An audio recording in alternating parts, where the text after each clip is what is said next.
Vamos dar início então ao nosso debate de hoje. O meu nome é Cristina Pedrosa, faço parte do Grupo Reflexão Ética da Associação Portuguesa de Cuidados Paliativos. Eu e o Padre Antonino, que também está connosco hoje, portanto somos um grupo multidisciplinar com interesse na reflexão ética e decidimos propor-nos aqui a criar uma série de debates com diversos temas destinados à sociedade em geral.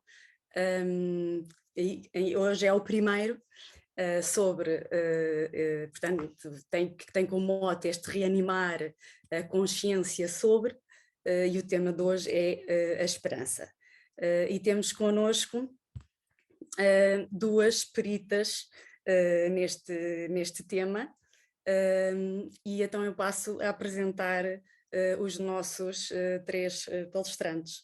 Portanto, o nosso padre Antonino Sousa é membro da Congregação dos Sacerdotes de Coração de Jesus, dionianos, tem um mestrado integrado em Teologia pela Faculdade de Teologia da Universidade Católica Portuguesa de Lisboa, tem pós-graduação em Cuidados Continuados e Paliativos no Instituto Universitário de Ciências de Saúde, é doutorando em Bioética na Universidade Católica Portuguesa do Porto, é assistente espiritual da Unida Local de Saúde Matosinhos, Pedro Hispano e da Pastoral Universitária Dioniana do Porto, é elemento de Comissão de Ética do Hospital da Luz Rábida e da Escola Superior de Enfermagem de Santa Maria, onde leciona cadeiras ligadas à bioética, ética e deontologia e espiritualidade em cuidados paliativos.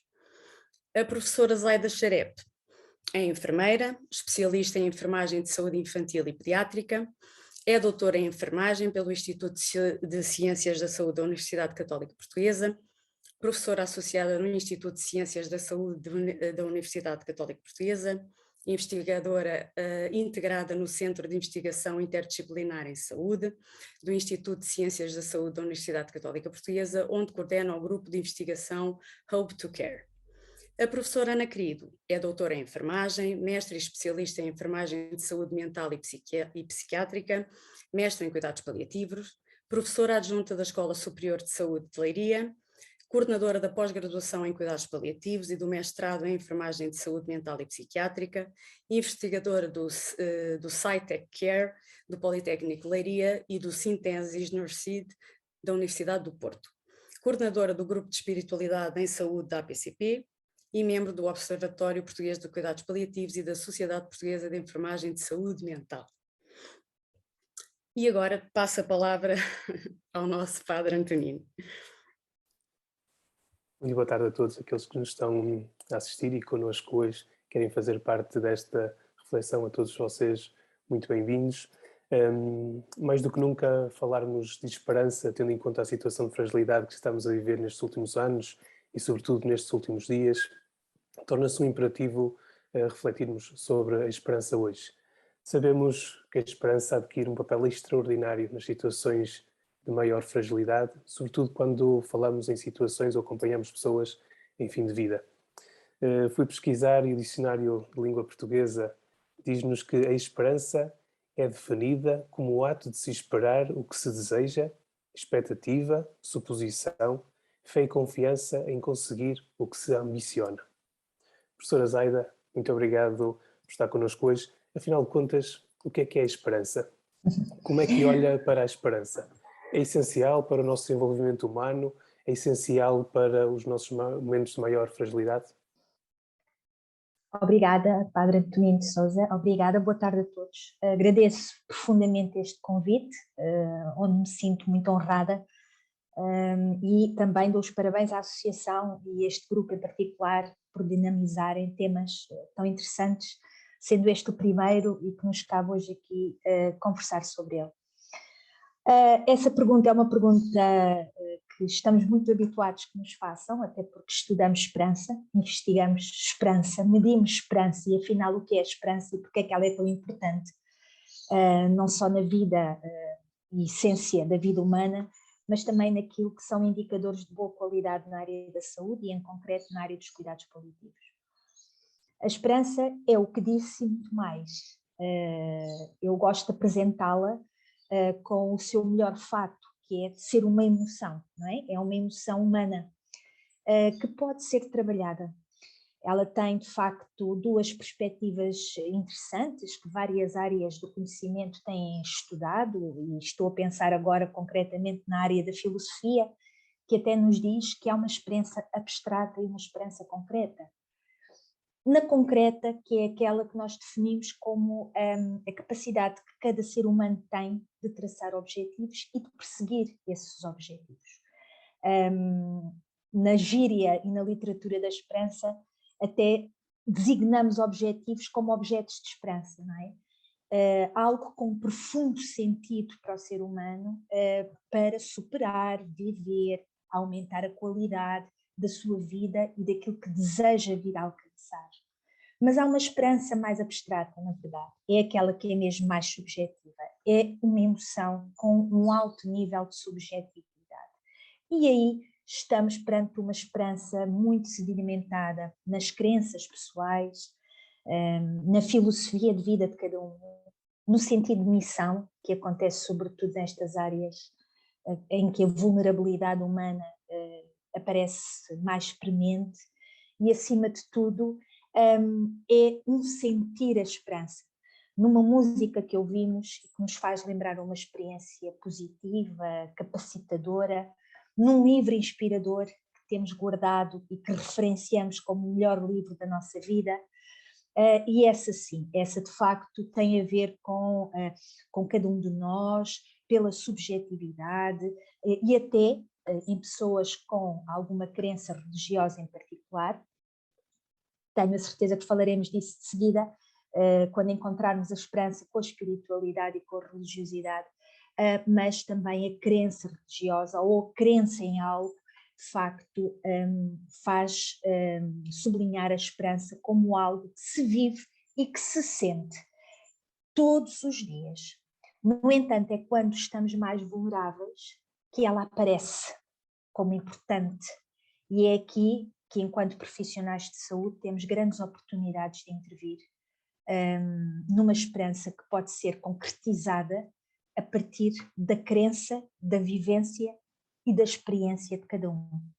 E, portanto, ter esperança é acreditar em algo, é confiar no futuro, num futuro realista, é projetar o melhor do passado, da experiência de cada um de nós, e usar essa experiência como alicerce para enfrentar os momentos mais difíceis, momentos que nós, na literatura isto aparece muito bem definido, momentos de superação, de capacitação, de sofrimento, e a esperança até na literatura tem aparecido muito associada a esta dialética, concretamente, entre o desespero e o sofrimento e o alcance de querermos sair desse sofrimento ou dessa experiência menos positiva.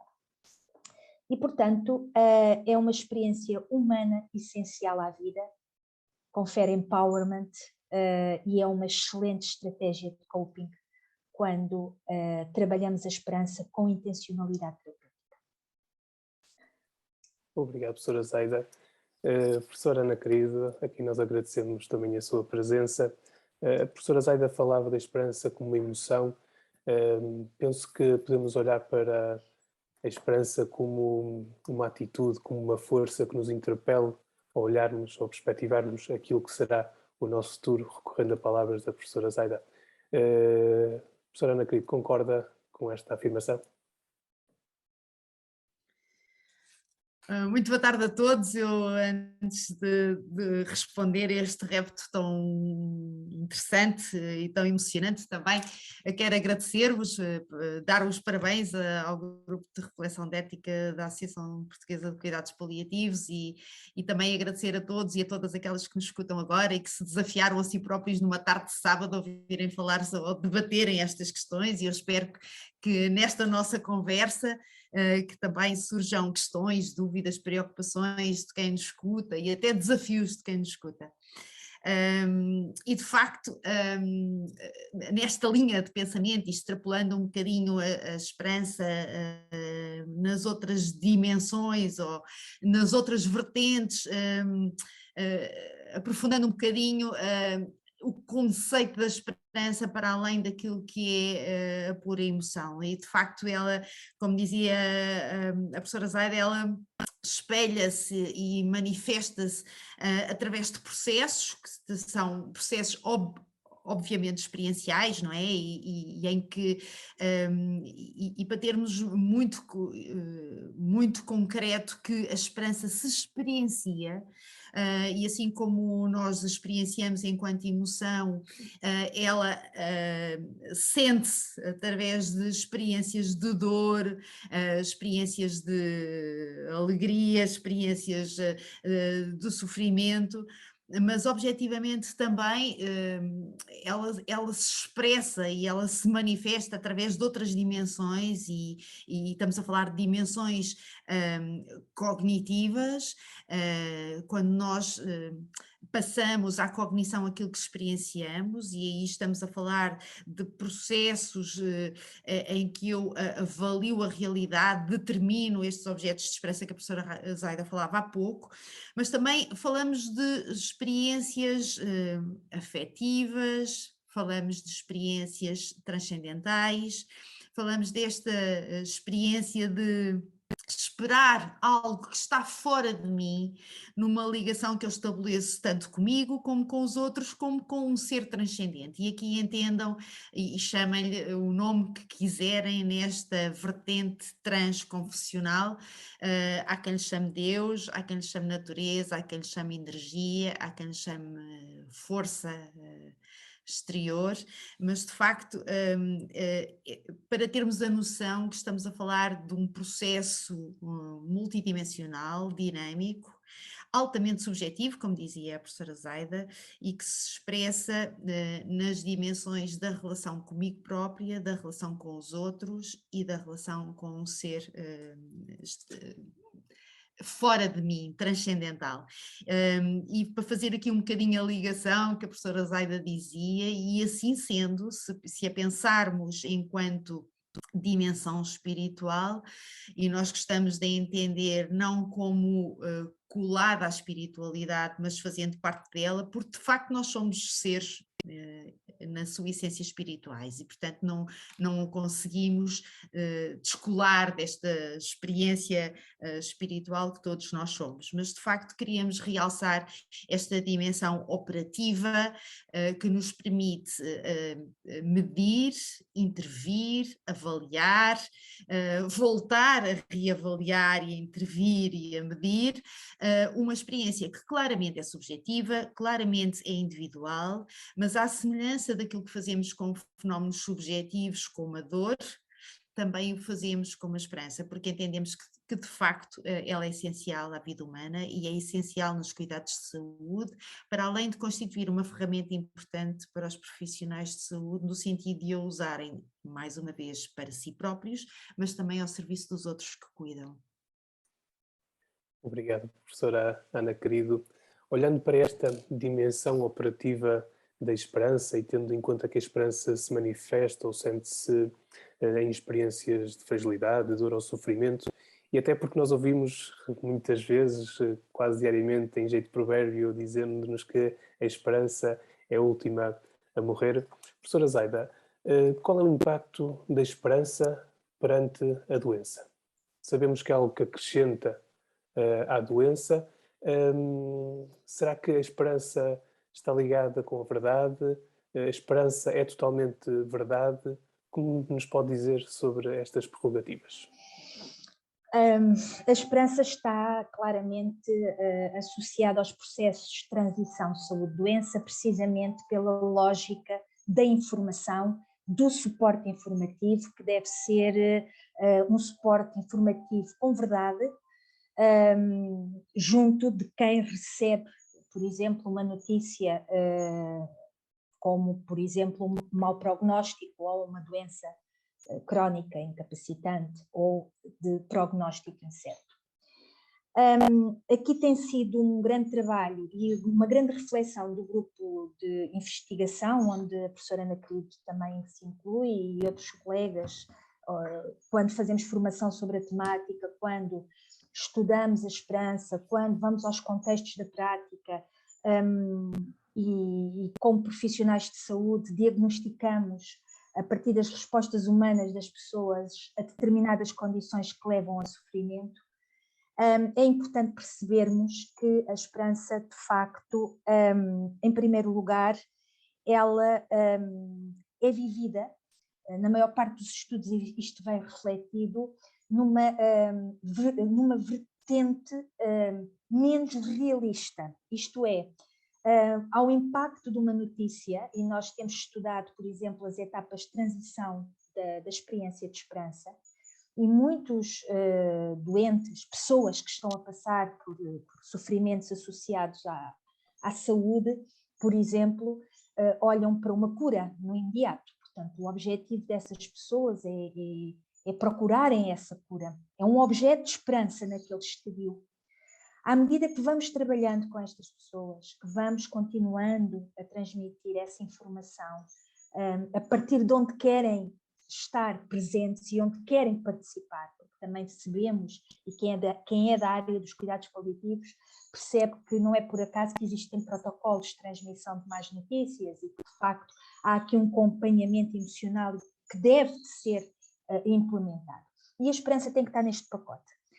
Precisamente porque cabe-nos a nós reconhecer esses objetos de esperança nos diferentes estadios. E, portanto, o que temos percebido junto das equipas é que assusta quando temos um doente ou uma família que nos fala de uma cura que não sabemos se existe. Estamos a falar de doenças em que o prognóstico ainda está fechado. Ou mesmo noutras situações em que não sabemos o futuro a médio prazo, sabemos o aqui e agora, e é muito interessante, a esperança ensina-nos isto. A esperança ensina-nos a situar a realidade ao aqui e agora. O que é que sabemos agora? Perante o que sabemos agora, vamos trabalhar isso com o doente. E o que sabemos agora tem que ser com verdade, porque caso contrário não conseguimos ajudar o doente a fazer uma transição dos seus objetos de esperança. E ao acompanhar estas pessoas, temos percebido que grande parte delas, com este acompanhamento, com espaço de escuta, com disponibilidade para espreitar a sua esperança, percebemos que de uma cura passam para outro tipo de objetivos, como Deus queira que os efeitos da quimioterapia sejam mínimos e que eu consiga ir almoçar com o meu filho no próximo fim de semana, e depois passa a ser outros objetivos, como o de ter qualidade de vida nos dias que vive e, portanto, acrescentar dias de qualidade aos dias. E depois, muitas das vezes, quando temos a felicidade de ter encontrado a esperança no caminho e de ter tido o privilégio de a promover, podemos chegar à finitude, à fase terminal do processo, e ter pessoas com objetivos que não são os da cura, mas sim de atingirem uma morte serena, de resolverem questões pendentes, de concretizarem desejos que ainda possam ter cabimento e contexto, e aqui a importância de envolver o cuidador e a família. Portanto, aquilo que eu quero chamar a atenção, e passo já à minha colega Ana Querido, que já está aqui a querer participar também, é este alerta para as narrativas das pessoas, percebermos o estadio de transição de experiência e de esperança, o que é que importa à pessoa, e a partir daí centrá-la no presente e trabalhar sempre com informações de verdade. Eu de facto, e nesta questão que é muito importante, há duas coisas que são essenciais. Uma delas é esta questão do comunicar com honestidade, e a honestidade deve fazer parte da relação. Os estudos indicam que comunicar a verdade não é impeditivo que a esperança se mantenha, e, portanto, comunicar a verdade aumenta inclusivamente a esperança em grande parte das situações, ao contrário daquilo que possa parecer, e da preocupação também de muitos profissionais, não é? Porque às vezes pensamos, se eu vou dizer a verdade a esta pessoa, ela vai destruir a sua esperança, porque de facto a sua esperança na primeira instância muitas vezes é a cura, e devo dizer-vos e devo partilhar convosco que muitas vezes a esperança de cura coexiste com outras esperanças, e às vezes a pessoa não abandona a esperança de cura, ainda que esteja no final da vida, nós percebemos é que ela, tal e qual como a professora Zaida disse, ela vai perdendo a importância. Ela numa primeira etapa pode ser muito importante, até porque pode ser protetora.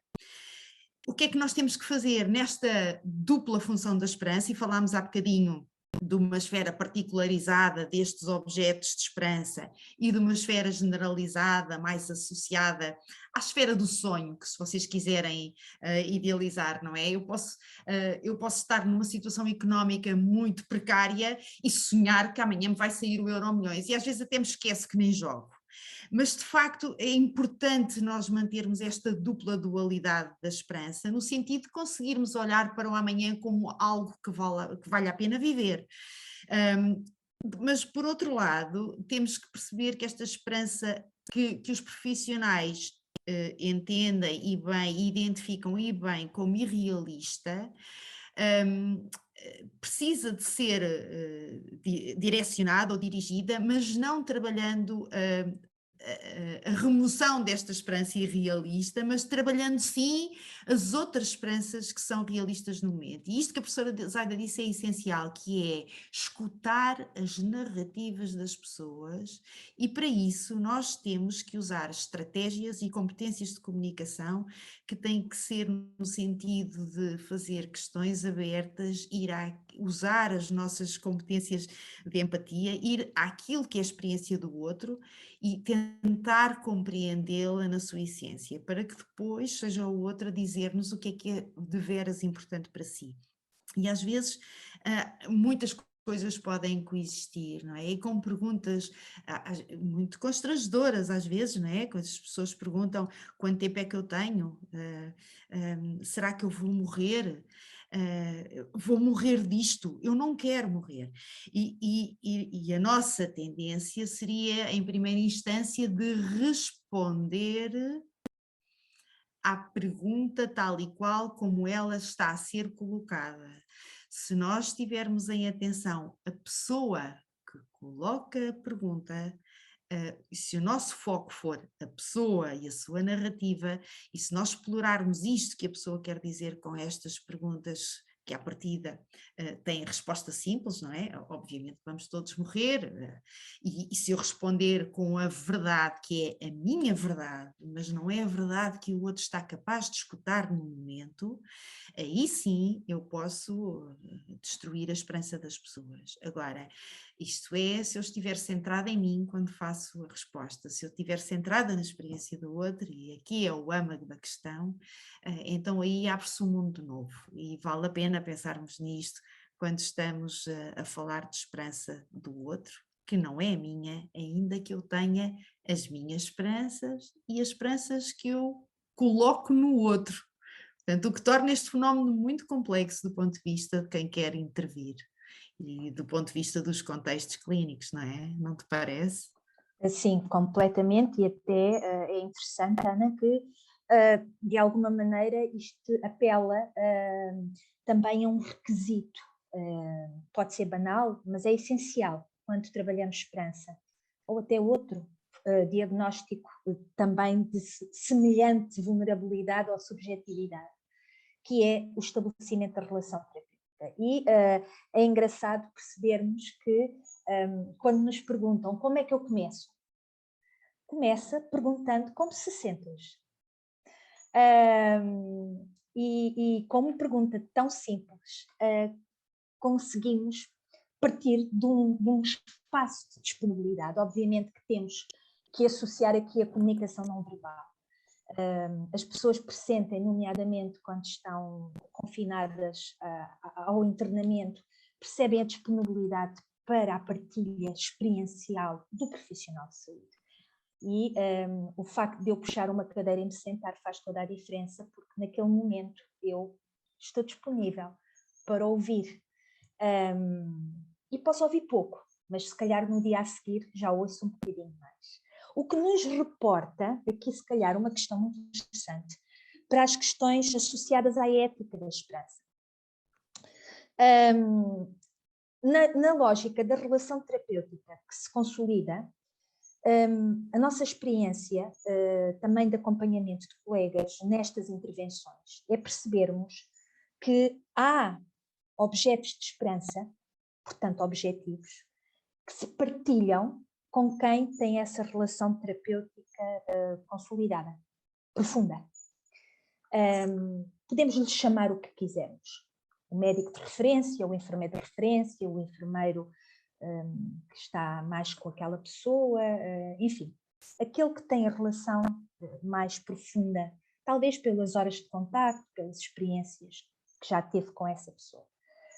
O que interessa aqui reter, e é uma coisa interessante, é que nós temos pedido muito que se registrem resultados destas intervenções, não é? Há instrumentos, e podemos falar mais tarde, de instrumentos que medem a esperança. E se a esperança emerge no seio da relação, como a professora Ana também diz, temos nos questionado se tudo é digno de registro, não é? E a solução é muito simples. Aquilo que é da relação fica na relação. Aquilo que tem hipótese de ser continuado por outro profissional deve ser registado. E isto é uma dimensão da ética da esperança importantíssima, porque há objetos de esperança que a pessoa partilha com aquele profissional de saúde. Segredos, questões pendentes, isto acontece muito na fase terminal, e nós temos que perceber com essa pessoa, numa negociação comunicativa que é partilhada e valorizada, mas acima de tudo respeitada, aquilo que pode ou não ser continuado. O doente não fala daquele assunto com mais ninguém, se calhar não registamos aquela experiência em particular. Mas se for algo que eu penso que pode ser continuado, então aí temos que registar e assumir nas nossas informações que promovemos a esperança, que intervimos em esperança e que o resultado a curto prazo foi aquele. Portanto, acho interessante esta lógica da relação que a professora Ana aqui chama e que de alguma maneira nos leva também a pensar na ética da esperança e naquilo que é da relação e fora da relação. É muito interessante também darmos a oportunidade a esta reflexão mais ética no que diz respeito à ação. Muito obrigado, professora Zaida. E por falarmos em escutar as narrativas, por falarmos em relação e em acompanhamento, Froome, em 1969, disse, e cito, que de um modo geral temos esperanças de sermos amados, compreendidos, cuidados e respeitados. E esperamos ser capazes de confiar uns nos outros. Certo é que quase todas as pessoas, num ou outro ponto do seu desenvolvimento, sofrem desapontamentos capazes de lhes abalar ou quase destruir as esperanças. Professor Ana querido, sendo a esperança uma força interior ou uma emoção interior promove a vida e faz com que a nossa vida possa evoluir, como é que nós podemos aumentar os níveis de esperança? A esperança contribui para um aumento significativo da qualidade de vida, não só nossa, mas também dos nossos doentes? De facto, assim é. E os estudos que temos desenvolvido e em particular com os doentes e com os cuidadores, de facto demonstram que uma intervenção focada na esperança, naquilo que são estas 4 dimensões major, são capazes de aumentar a qualidade de vida quer dos doentes, quer das suas famílias. E estamos a falar de uma qualidade de vida física, psicoespiritual, também ambiental, e são capazes também de aumentar o conforto, que também é um outcome importante, um resultado importante que nós pretendemos, sobretudo quando estamos a falar de processos de doença crónica, prolongada, indutoras de sofrimento. Mas, de facto, nós podemos e devemos favorecê-la e estimulá-la ao longo de toda a vida, e de facto podemos fazê-la em vários contextos, de várias formas, tanto para nós enquanto seres humanos, como para com as pessoas que nós cuidamos, tomando em atenção estas questões da ética da esperança que a professora Zaida falava aqui. E nós precisamos de ter, enquanto profissionais de ajuda, e enquanto profissionais de cuidado, precisamos de ter um autoconhecimento e uma capacidade de autorreflexão que nos permita tomar consciência de quem somos nós na relação, porque quando falamos de intervir em esperança, falamos de nos usarmos a nós próprios como instrumentos terapêuticos. E como é que nós fazíamos isso? Fazíamos, de facto, porque exploramos com as pessoas aquilo que são os seus atributos, aquilo que são as suas forças, ajudamos a que as pessoas estabeleçam, identifiquem modelos que para si são modelos de esperança, que podem ser pessoas importantes, podem ser, sei lá, eu estou-me a lembrar de líderes religiosos e não só, pessoas que marcam significativamente a vida das pessoas e que podem servir como modelos de esperança e que até as pessoas usam como a esperança emprestada e que a professora Zaida reconhece bem e que trabalhamos muito essa questão, sobretudo quando estamos a falar de esperança trabalhada em grupos e em grupos de pessoas que partilham uma mesma experiência e que partilham as suas esperanças nessa experiência, mas também podemos trabalhar em termos da projeção da pessoa no futuro, e tal e qual como dissemos há pouco, a esperança sedimentada no passado, ainda que fundamentada naquilo que são as nossas experiências anteriores, vivências anteriores, ela é trabalhada no presente e este presente também pode ser projetado ao futuro. E muitas vezes nos perguntam, como é que eu vou trabalhar a esperança de uma pessoa que me diz que o que quer é ver o filho crescer, e eu sei que o filho é um bebé ou é uma criança pequena e eu sei que para aquela pessoa o prognóstico de vida, à luz daquilo que eu conheço, à luz da ciência que eu tenho no momento e no presente, e eu relembro isso, que muitas vezes os próprios profissionais são eles próprios desesperançados quando comunicam com as pessoas, não é? E assumimos que o futuro das pessoas depende do nosso conhecimento à luz do presente, o que não é verdade. Eu relembro que no nosso passado recente, e eu apesar de ter já mais de 35 anos de experiência profissional, vi muita coisa acontecer, mas lembro-me perfeitamente de dizer às pessoas que as lesões vertebromodulares para as pessoas eram irreversíveis e que as pessoas ficariam impossibilitadas de andar e, portanto, esperança de poder vir a andar para estas pessoas era uma esperança irrealista, e eu relembro que, à luz do conhecimento de 2022, isso é uma experiência possível e, portanto, temos que ter muito cuidado com as esperanças que pomos para as pessoas e que categorizamos como esperanças irrealistas, porque assumimos que o nosso conhecimento é um conhecimento à luz do que conhecemos aqui e agora. O que significa que nós precisamos trabalhar as perspectivas de esperança das pessoas e torná-las o mais diversificadas possíveis, porque se por um lado a esperança é realizar os meus objetos de esperança, e de facto isso pode acontecer, sei lá, eu quero assistir ao casamento da minha filha, ou eu quero fazer uma viagem para mim importante, eu quero ter a experiência de ir reunir a minha família, que é uma coisa que eu não faço há muito tempo, e isso é importante que a pessoa consiga esses objetos de esperança, mas também é importante que a pessoa perceba o quão é amado, perceba que é importante agradecer e experienciar o ser agradecido, o experienciar o perdão e o ser perdoado, e isso são experiências espirituais de esperança que são muito importantes de serem vivenciadas, e portanto esta questão de associar a esperança apenas ao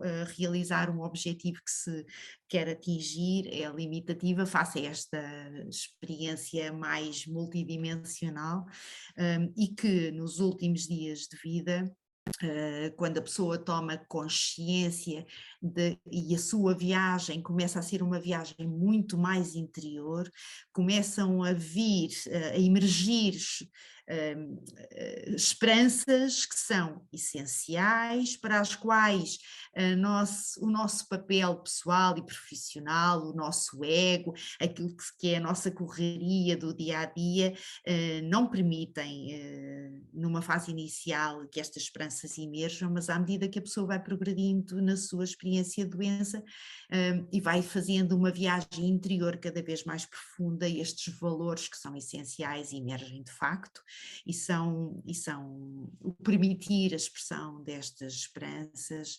sobretudo do agradecer, o expressar amor, atenção, confiança, carinho, o experienciar a paz, a serenidade, são essenciais para que a pessoa consiga fazer ou viver esta transição do processo de morrer com a maior tranquilidade e a maior qualidade de vida possível.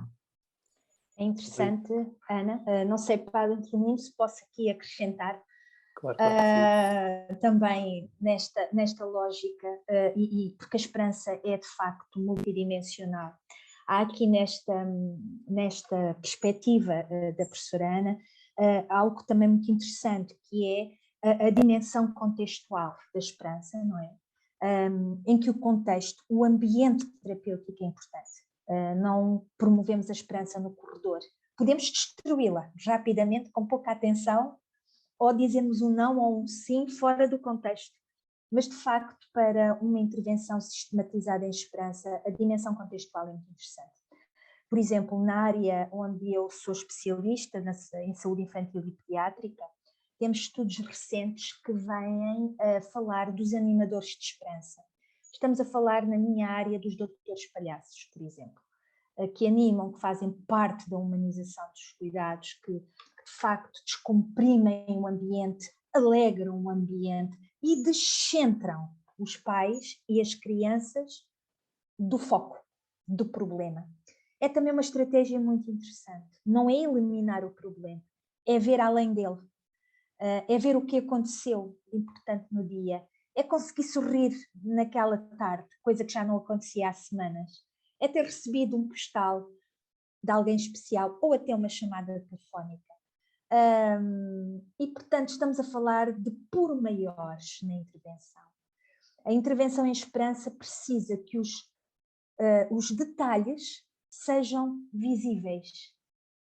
Quando a professora Ana falava dos agradecimentos e do perdão, da gratidão, do perdão, essas emoções devem de passar por um papel, devem de ser escritas.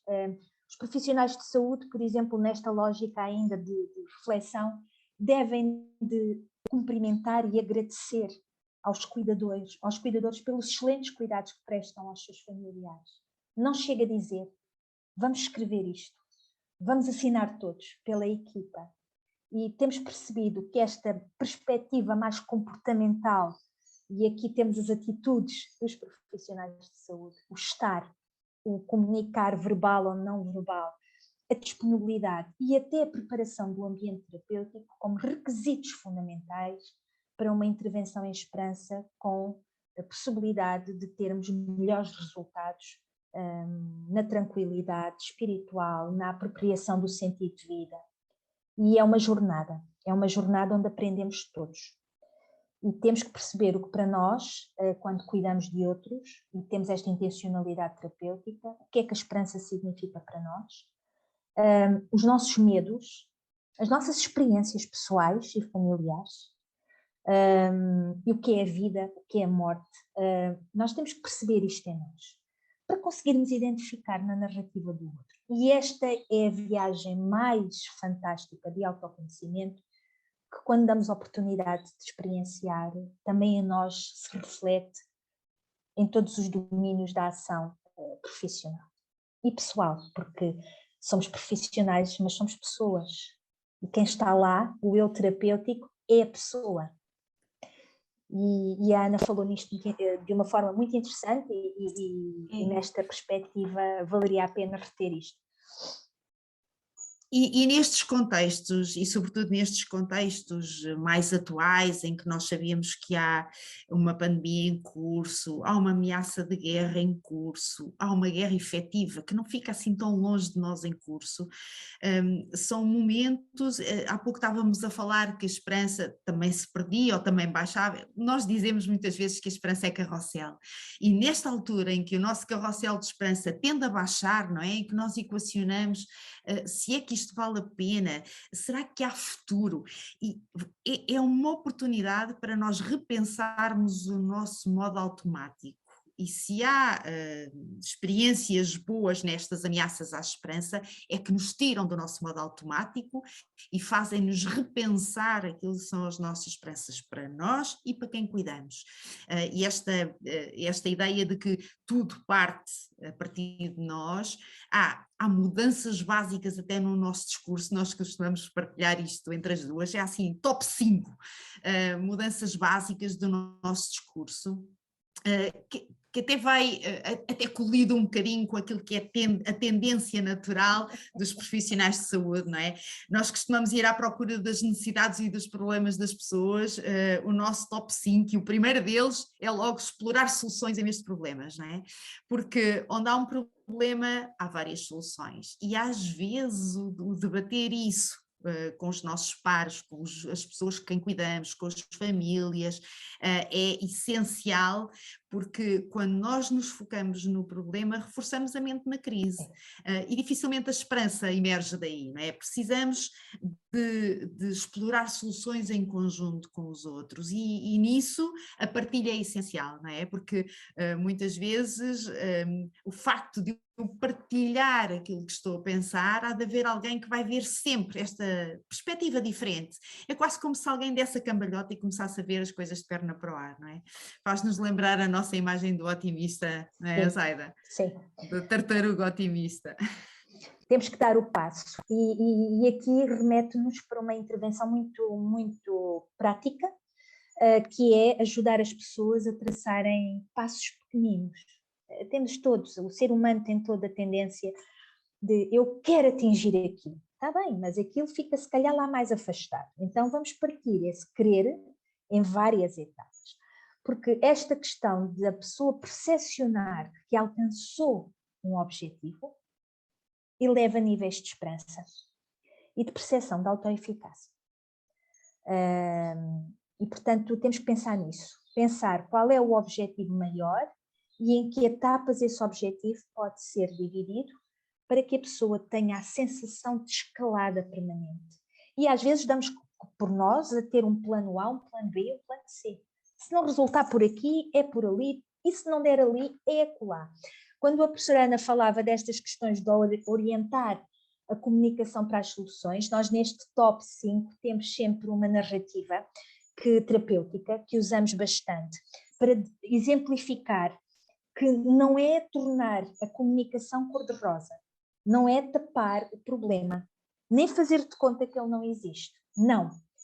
É, ao termos esta relação estabelecida e a pessoa está num profundo sofrimento, é apenas confirmar que temos partilhado com ela esse sofrimento, temos visto a pessoa a viver naquele sofrimento e perguntar como é que tem conseguido superar isto.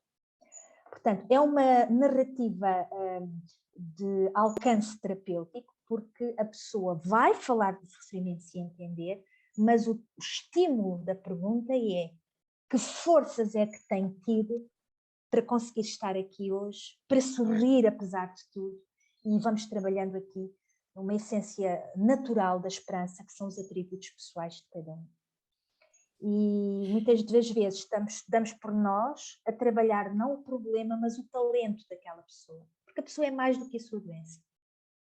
E portanto damos por nós a falar de habilidades domésticas, habilidades em que a pessoa de facto é perita, e a desviar não a atenção do que é importante e do que nos traz ali, mas de aproveitar aquele momento para explorar a pessoa na sua plenitude. E a isso chamamos criar oportunidades a partir das ameaças. Ora bem. Que é o nosso top 3, sabem? Porque quando nós trabalhamos este... É o nosso top 3. Porque quando nós trabalhamos estes atributos a partir das pessoas, identificamos forças que as pessoas às vezes nem conseguem perceber que as tinham. E como vocês perceberam, é fácil nós não termos que ter nós as soluções, mas trabalharmos as soluções a partir do outro.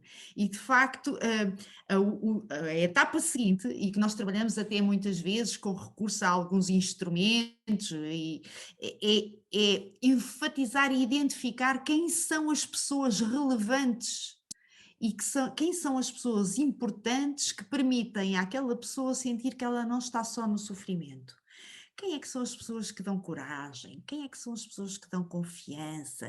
Quem é que no seu círculo podem ser modelos que são identificados como aquelas pessoas que são relevantes. E nós trabalhamos isso muito como uma ferramenta que a professora Zaida desenvolveu e criou e que eu confesso-vos que sou fã, apropriei-me dela, mas sou fã, que é o genograma de esperança e que eventualmente muitos de vós conhecem porque usam genogramas e ecomapas, mas este tem esta particularidade que ao ser explorada pode ser muito importante para nós identificarmos quem são as pessoas que podem ajudar a esta pessoa a assegurar a sua resiliência nesta etapa de sofrimento. Queres falar um pouco sobre isso, Zaida?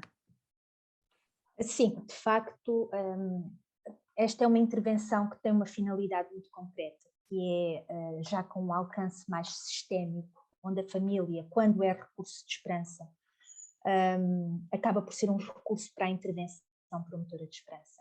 E a análise dos padrões de interação em esperança dentro do seio da família e a descoberta de forças de caráter representativos na família nuclear ou na família alargada leva a que se perceba onde é que estão as forças da família. Eu na pediatria tenho muito e foi nesse contexto que este instrumento foi desenvolvido e agora já está a ser trabalhado noutros contextos, mas, por exemplo, a quando do ensino para a alta, não é? Dávamos por nós a ensinar a mãe e quem estivesse com a mãe, se fosse uma avó, era a avó que estava. Mas essa avó pode não ser a força que aquela mãe precisa. Não estamos a falar de conflitos, estamos a falar de pessoas que são potenciais recursos de esperança. Pessoas que encorajam, que apoiam e que podem ser um apoio para quem sai de uma unidade hospitalar poder continuar os procedimentos em casa. E estamos a falar de pais que, de alguma maneira, são ensinados a desempenharem e a monitorizarem procedimentos de saúde mais ou menos complexos. E, portanto, fazer ensino a dois é o que a boa prática diz, mas temos que perceber quem é que está, não é? Se é a pessoa que transfere mais a ansiedade, talvez não seja a melhor pessoa. E às vezes damos por nós a perceber que a força da família está em alguém que passou por uma experiência difícil. É um alguém com passado de esperança. E este instrumento permite identificar isso, representar isso, e a boa notícia é que, de facto, é algo que é co-construído com a pessoa. Pode ser feito em grupo, com a família, com alguns elementos da família ou na perspectiva da pessoa.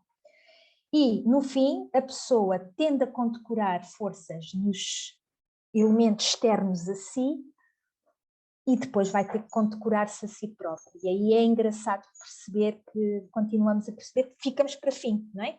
E que a pessoa também tem forças. Ficar com um mapa visual é altamente interessante, porque a intervenção em esperança precisa de continuidade no tempo. Não pode ser feita uma vez e dará para uma duração. Aliás, a Ana estudou isto em termos de efeitos, que dura os efeitos de uma intervenção em esperança, não é? E percebemos que uma intervenção sistemática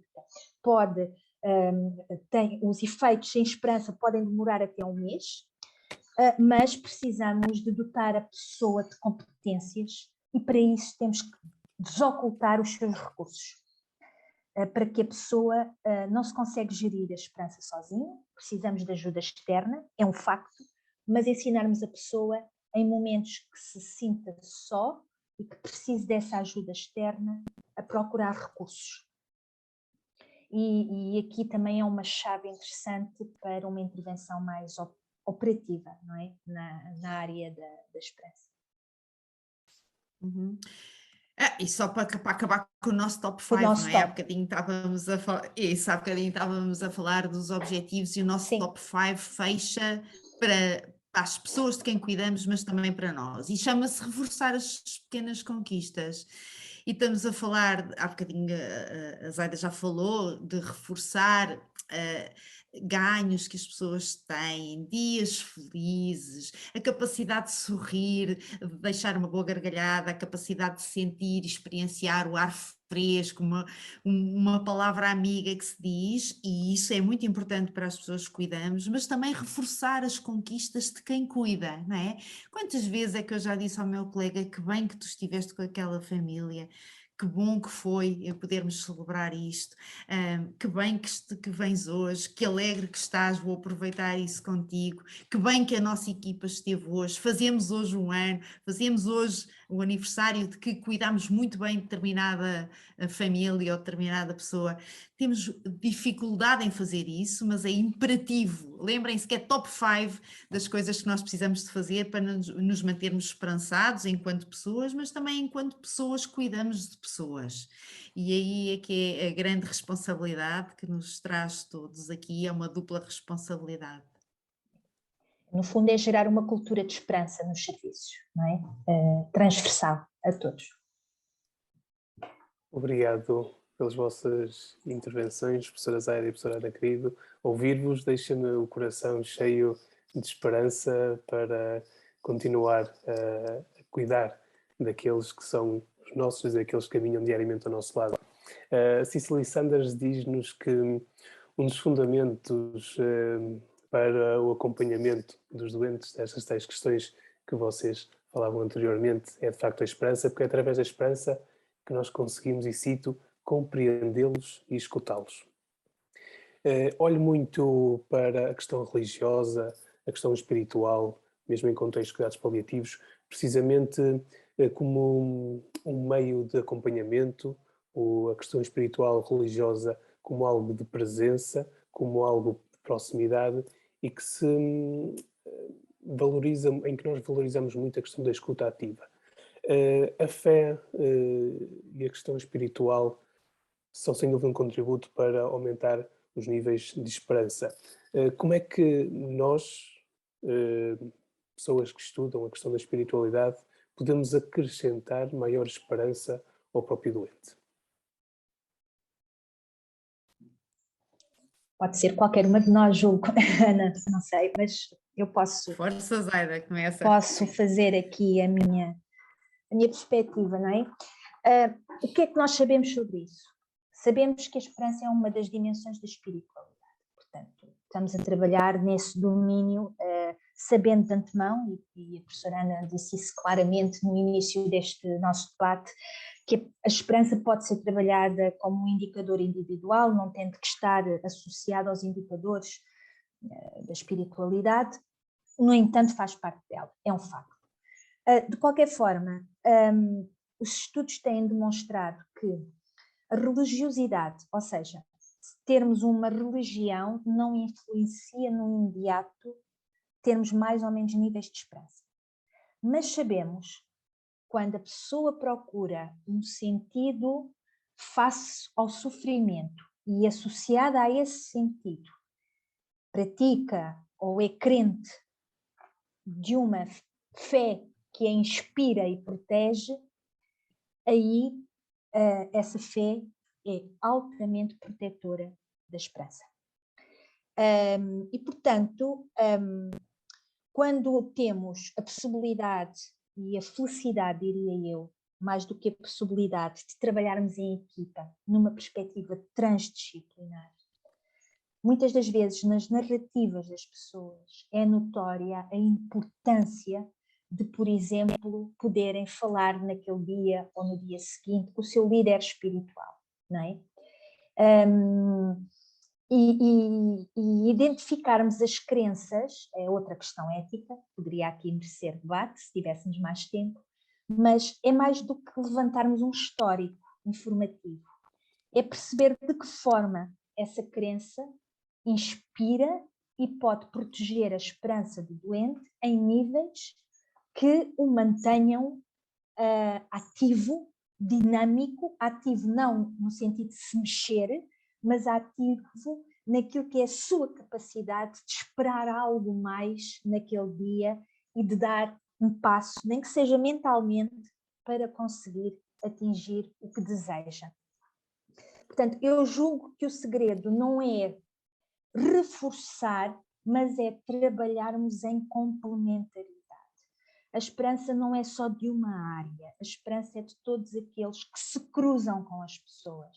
A experiência relacional da esperança, que pede uma mutualidade nas relações de uns com os outros, é a estrutura central da minha experiência de esperança. Às vezes damos por nós, quando estamos mais atarefados ou com elevados níveis de stress, a pensar: agora ficaria muito bem numa ilha deserta. Mas atenção a esse desejo, porque acabando o encantamento precisamos uns dos outros, precisamos do toque, precisamos do olhar e precisamos que todos nós deem atenção àquilo que circunda o doente. E às vezes, agora com o controle de infecção nos hospitais, isto acontece menos vezes. Mas quantas vezes deparámos-nos com algo que está escrito, um objeto de culto religioso que está na gaveta, que significado é que isso tem? A fotografia de alguém que é querido, um neto, um filho, dentro da gaveta ou até exposto, junto à garrafa de água, como eu vi tantas vezes nas unidades. Quem é esta pessoa? O quanto é importante para si? E nesta perspectiva de nos referenciarmos como equipa, a complementaridade aqui é o sucesso, não para aumentar o nível de esperança, mas para mantê-la no tempo. E há aqui, vou já passar a minha deixa à Ana, que sei que ela também gostará de complementar. Eu rapidamente percebi, e também é uma das coisas que falamos muito, as duas, é não temos que estar com níveis de esperança diminutos para perceber que temos que intervir. É como que como o nosso bem-estar emocional é como o bem-estar físico. Se vamos ao ginásio fazer exercício e estamos em boa forma, mas continuamos a lá ir, a esperança deve ser promovida nas pessoas, mesmo que os níveis estejam acima da média. E estamos a falar, não há média, porque lá está, uma vivência individual, mas para além daquilo que é o aqui e agora. E essa complementaridade, o aparecer, hoje lembrei-me de si, vou-lhe ligar, estou-lhe a ligar porque me lembrei de si. Os follow-ups emocionais também são interessantes quando temos a equipa a trabalhar em conjunto. Pode ser feito por um líder de uma comunidade religiosa, pode ser feito pelo médico, pode ser feito pelo enfermeiro. Até por um assistente operacional, se estivermos num hospital, ou por alguém da comunidade, que seja, mas que de facto tenha pertencido àquela experiência. E portanto, eu não diria que reforçam, eu diria que agimos em conjunto. E todos reforçamos-nos naquilo que queremos, que é que a pessoa mantenha níveis de esperança, que a faça dar passos na concretização daquilo que são os seus objetos de esperança. Professoras, deixem-me só colocar aqui uma questão a ambas as professoras e ao Padre Antonino, se calhar até mais especificamente ao Padre Antonino neste momento, porque eu gostava que ficasse claro, porque acho que não é para toda a gente, a diferença entre religiosidade e espiritualidade, porque são muitas vezes, se não, portanto, são muito frequentemente dois conceitos tidos como sinónimos, quando na verdade são muito diferentes, não é? E têm implicações muito diferentes, e portanto eu pedia-vos o favor de esclarecer aqui a diferença, não é? Porque nós temos no dia a dia, não é? E se falamos aqui de espiritualidade ou de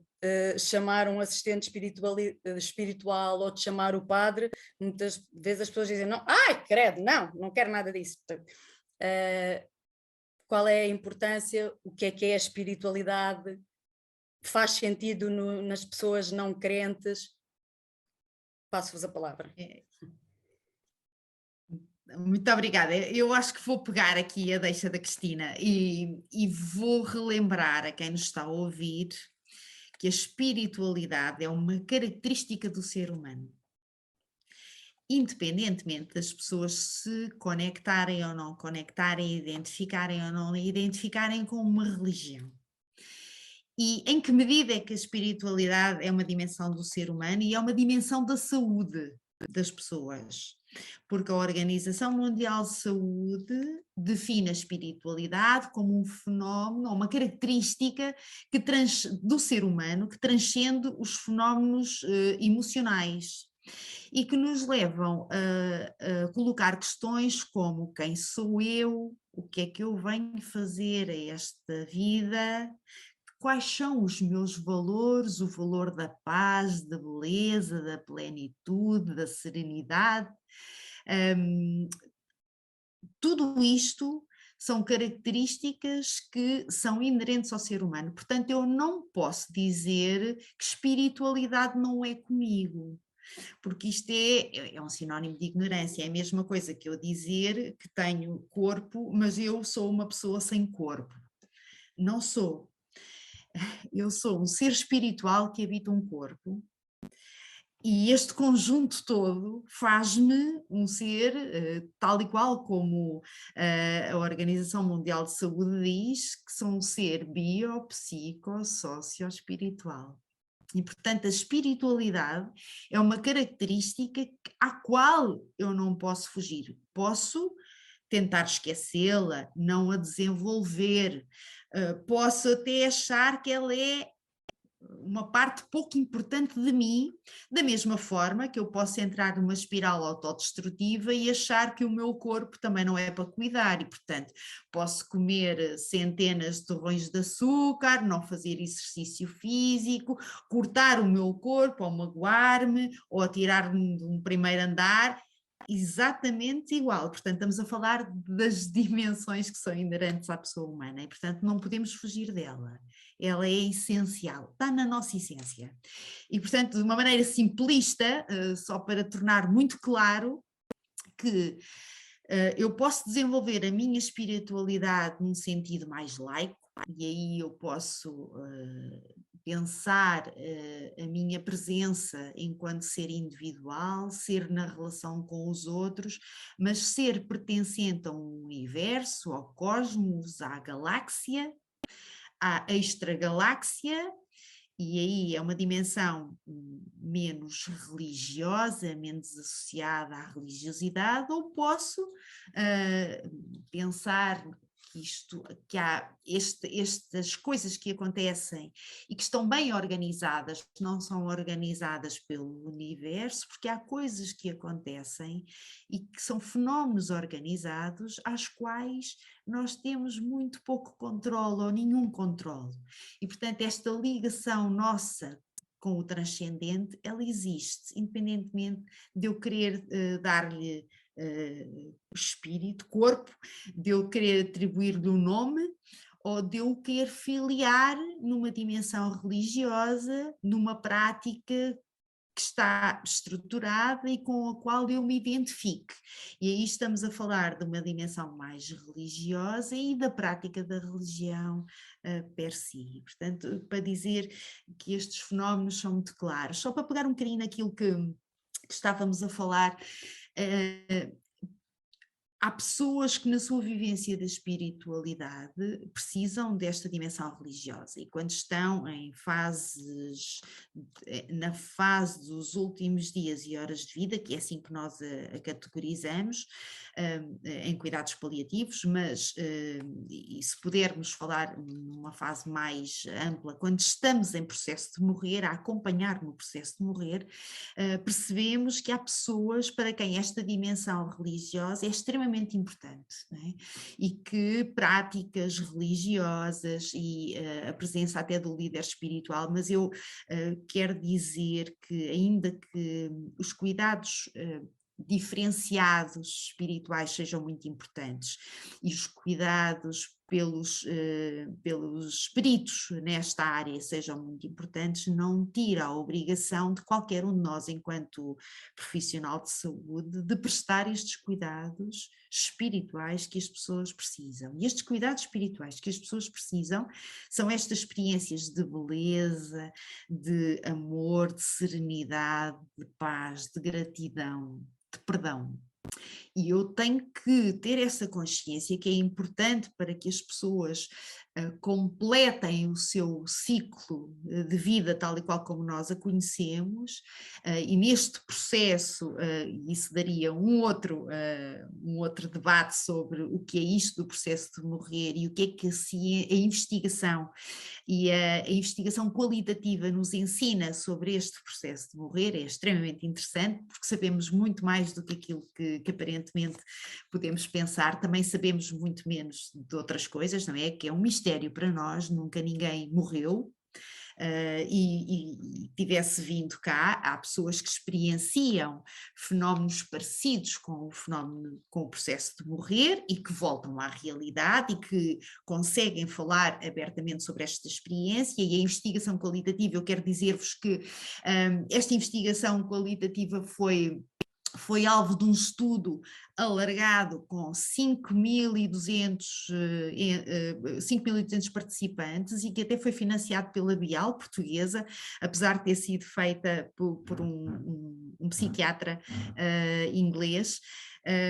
Mas seria um outro debate que não este, mas isto para dizer-vos que neste processo de acompanhar no processo de morrer é importante que eu tenha a noção que as pessoas precisam de expressar estes valores, precisam de se despedir das pessoas que são significativas, e isto não é nem mais nem menos do que o cuidado espiritual, na qual a esperança é importantíssima, por duas razões. Primeiro, porque se nós ajudarmos a completar estas tarefas, as pessoas morrem tranquilamente e, portanto, os relatos que nós temos são de pessoas que ficam muito tranquilas e que até ficam agradavelmente tranquilas neste processo de transição, e as famílias ficam com um recurso de esperança importante para gerir na fase do luto.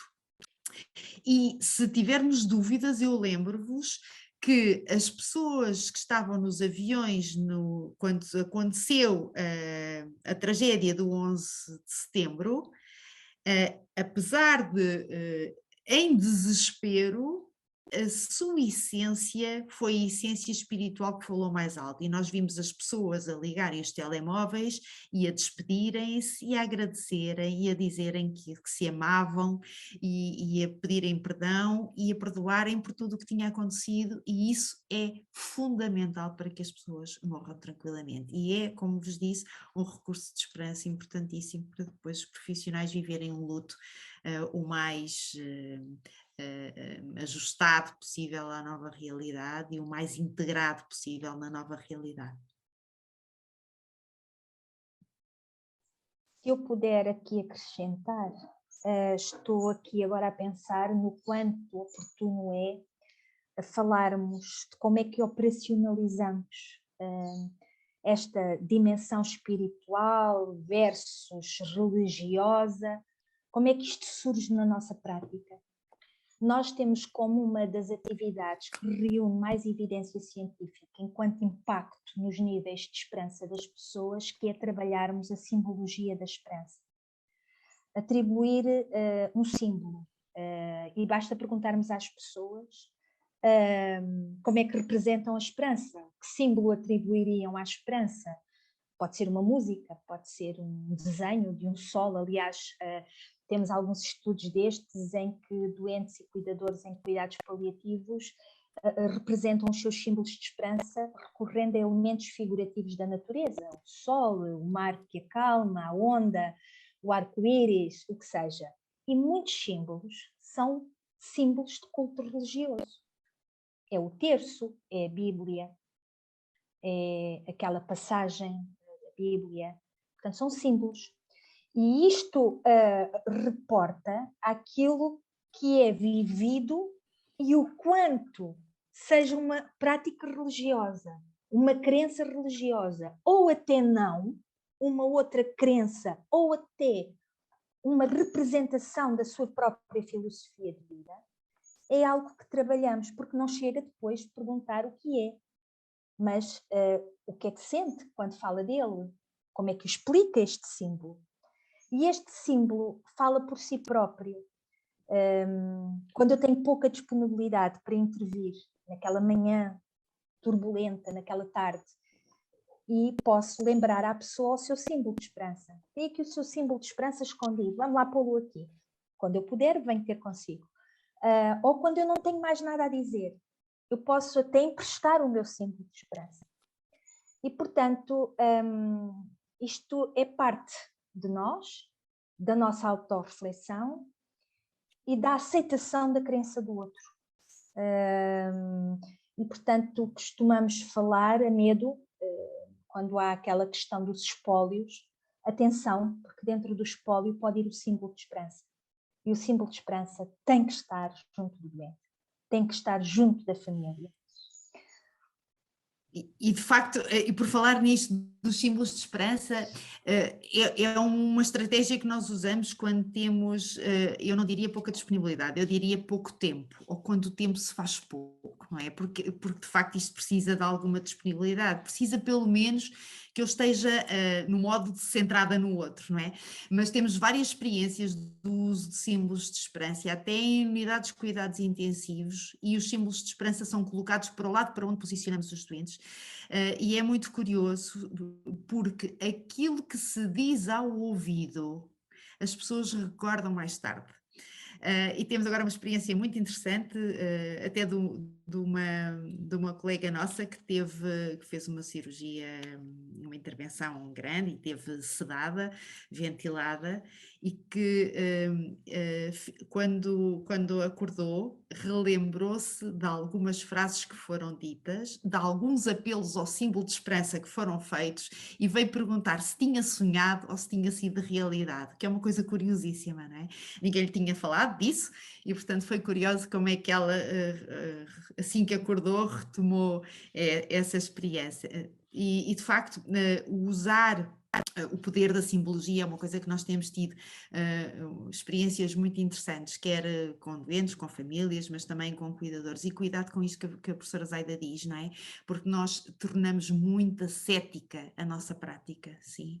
E tiramos o terço, a medalhinha, o santinho, as pessoas que têm uma medalhinha presa na camisa de dormir ou no pijama, e nós, ai, porque isto magoa, ai, porque isto...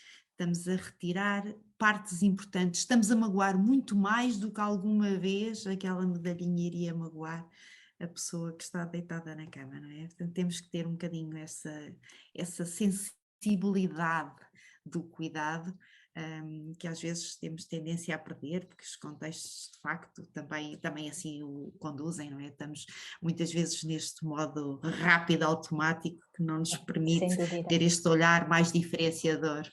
Ou até na ida para algo difícil, a entrada num bloco operatório, a ida para um exame mais complexo, a pessoa quer ir com aquele símbolo. Sim, e estou-me a lembrar que até nos grupos, Zaida, os objetos são importantes, não é? Quando se partilham objetos, o objeto vale mais, nós dizemos que uma imagem vale mais que 1000 palavras, não é? Então um objeto materializado, que pode ser mexido, palpado, cheirado, tem um impacto extremamente importante. Eu gostava Professora Ana, que tu partilhasse um bocadinho este... Falou aqui do grupo, colocaram uma pergunta agora no chat, que fala precisamente disso. Portanto, a pergunta diz: abordaram a importância da relação terapêutica individual no trabalho de esperança com o outro. Será que podiam partilhar também algumas das vossas experiências da promoção de esperança em grupo? Podemos, sim, senhor. É um contexto muito particular. Temos percebido que, claro que estamos numa postura terapêutica diferente, com algumas atitudes que são padrão quando estamos com mais do que uma pessoa em intervenção, e munimos-nos, porque estudamos, dos efeitos e princípios dos efeitos da ajuda mútua. Portanto, e estamos a falar de uma intervenção grupal com facilitação profissional, atenção, mas que se distingue dos grupos terapêuticos em que a facilitação, ou seja, a mediação é da responsabilidade do técnico de saúde, ou até nos grupos de autoajuda, como conhecemos alguns, sobretudo os alcoólicos anónimos, em que a pessoa está no grupo para receber e não para partilhar. Portanto, são como esponjas, não é? Nos grupos de ajuda mútua há este efeito bumerangue. Não é obrigatório que todos contem a sua experiência, não é obrigatório que todos tenham que partilhar ali naquele espaço de forma igual, mas são pessoas que estão reunidas em torno de uma missão comum, de um objetivo comum. Podem ser cuidadores de pessoas com diferentes doenças crónicas, e o que os traz ao grupo é serem cuidadores de uma pessoa com limitações, com problemas de saúde e etc. E, portanto, quanto mais heterogéneo o grupo for, mais recursos o grupo dá individualmente e para o coletivo. Intervimos em esperança usando a narrativa grupal, que se assemelha muito à narrativa individual, e que lançamos para o grupo. Portanto, hoje gostaríamos que partilhassem connosco uma história de esperança, uma partilha. Ou queríamos que se apresentassem pelas suas forças de caráter, pelos seus melhores atributos. Ou que nos dissessem o que é que aprenderam melhor com a vivência de cuidarem do vosso familiar. Portanto, o estímulo à pergunta, que vai desencadear a comunicação grupal, portanto, há sempre uma ou duas perguntas que o facilitador técnico de saúde, neste caso, pode fazer o estímulo ao debate, leva a que o que se partilha possa ter esse recurso positivo. A nossa experiência é que há sempre pessoas nos grupos, porque estão em estadios diferentes de vida, de compreensão do processo e até de atribuição ou não atribuição de sentido ao sofrimento, e que podem, de alguma forma, dizer: eu não tenho experiência nenhuma. Então, como é que tem conseguido superar isso? Ou em que é que as esperanças dos outros a inspiram? E podemos trabalhar os modelos de esperança nesse grupo. E acontece com muita frequência, porque as pessoas que ouvem outras experiências percebem que, afinal, o problema que têm não é o maior do mundo. Encontram na pessoa que acabou de partilhar, antes ou depois, uma história mais complexa, desafiadora, onde a pessoa demonstra a forma como superou. Portanto, temos aqui modelos de esperança. Modelos de esperança que são inspiradores, que são interajuda, portanto, estamos a falar de grupos quando organizados, quando alguém do grupo sai por motivos de agudização, estamos a falar da pessoa com doença crónica, complexa, ou até um pai ou uma mãe que deixa de frequentar o grupo porque a criança está hospitalizada, no caso da pediatria, enfim, o grupo pode ser um recurso. E nós aqui usamos, por exemplo, as cartas terapêuticas ou as cartas de esperança, onde lembramos os atributos daquela pessoa, onde lembramos aquilo que é as suas maiores forças, num período de grande vulnerabilidade emocional. E aqui estaríamos mais horas a falar disto, mas há algo que a intervenção do grupo nos ensina, que é atenção às vivências prolongadas da doença crónica.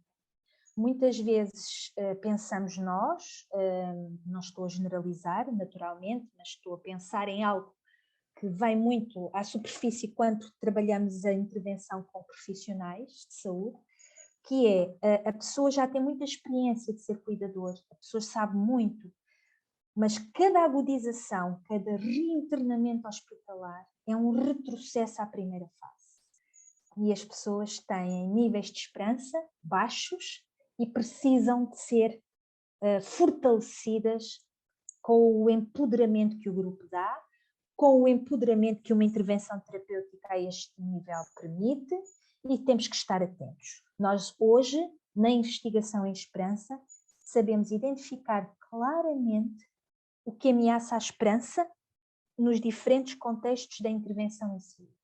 Precisamos de saber mais. Precisamos de investigar até nichos populacionais em circunstâncias muito particulares. Porque se sabermos isso, agimos com antecipação.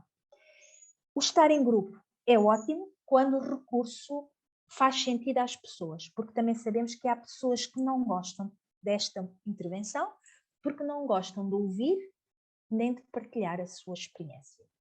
E, portanto, também temos que perceber quando convidamos uma pessoa, um familiar, e percebe-se pela narrativa. Pessoas querem conhecer outras, jovens com doença crónica querem conhecer alguém que também já tenha passado pela mesma situação. Pais na neonatologia que perguntam como é que o meu filho vai ser na escola. Vocês conhecem alguma mãe que tenha passado por isto? São pessoas que estão intrinsecamente preparadas para um recurso desta natureza. Portanto, também cabe a nós medir, lá está. Não há intervenção prescrita igual, as intervenções devem ser altamente individualizadas. E temos que ter essa capacidade e essa competência de identificar. Obrigado, professora Zaida. Obrigado, professora Ana Querido. Estamos a chegar ao final da nossa sessão.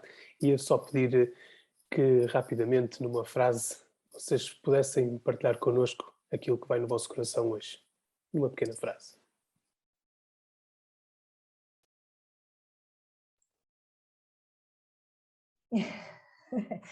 Ora bem, eu, numa frase, eu diria: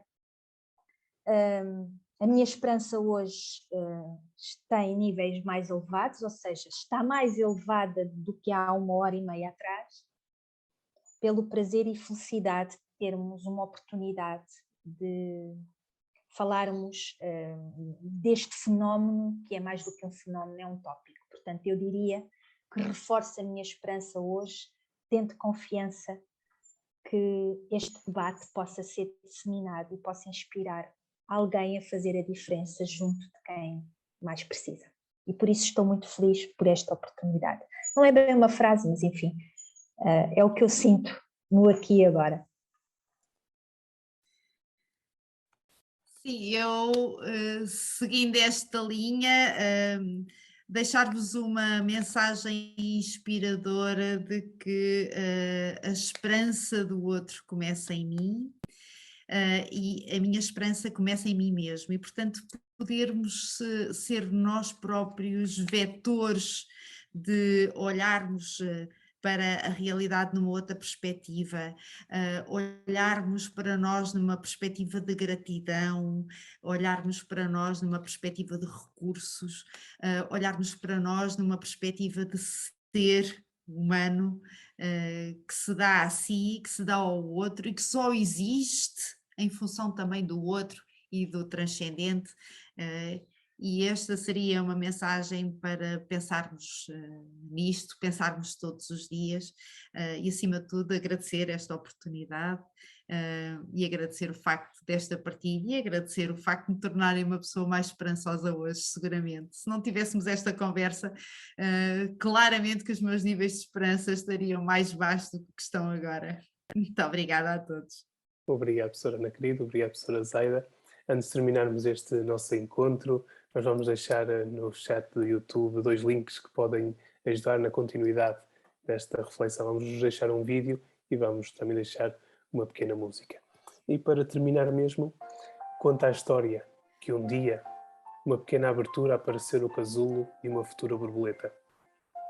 Um homem sentou-se e observou a borboleta durante várias horas na sua luta esforçada para fazer com que o seu corpo passasse através daquela pequena fila do seu casulo. A certa altura, o homem teve a sensação de que ela tinha parado de fazer qualquer progresso na tentativa de se libertar. Parecia que ela tinha ido o mais longe que podia e não conseguia lutar mais. Então o homem decidiu ajudar aquela borboleta. Pegou numa tesoura e cortou o casulo, originando uma grande abertura pela qual a borboleta rapidamente se conseguiu libertar. mas o seu corpo estava muito fraco. Era pequeno e tinha as suas asas amassadas. O homem continuou a observá-la, porque ele esperava que a qualquer momento as asas dela se abrissem e esticassem, exibindo as suas coloridas simetrias. Ele esperava ansioso que as asas batessem e suportassem aquele corpo que se iria afirmar com o tempo. Mas nada aconteceu. Na verdade, a borboleta passou o resto da sua vida rastejando com o corpo fraco e as asas encolhidas. Aquela borboleta nunca foi capaz de voar. Na sua gentileza e vontade de ajudar, aquele homem não compreendeu que o casulo apertado era necessário para o florescimento daquela borboleta. Então aquele homem percebeu que para tudo há um tempo, que às vezes temos de dar tempo para que as coisas renasçam e surjam para a vida. Acreditemos que tudo um dia surgirá na nossa vida, pois a isto chamamos de esperança no dia de amanhã. Deixo uma reflexão que chegou através do chat do YouTube durante este encontro e que também agradecemos esta partilha, que diz o seguinte: gratidão pela vossa abordagem ao mais alto nível sobre o impacto poderoso que tem o ser humano de instilar esperança no outro.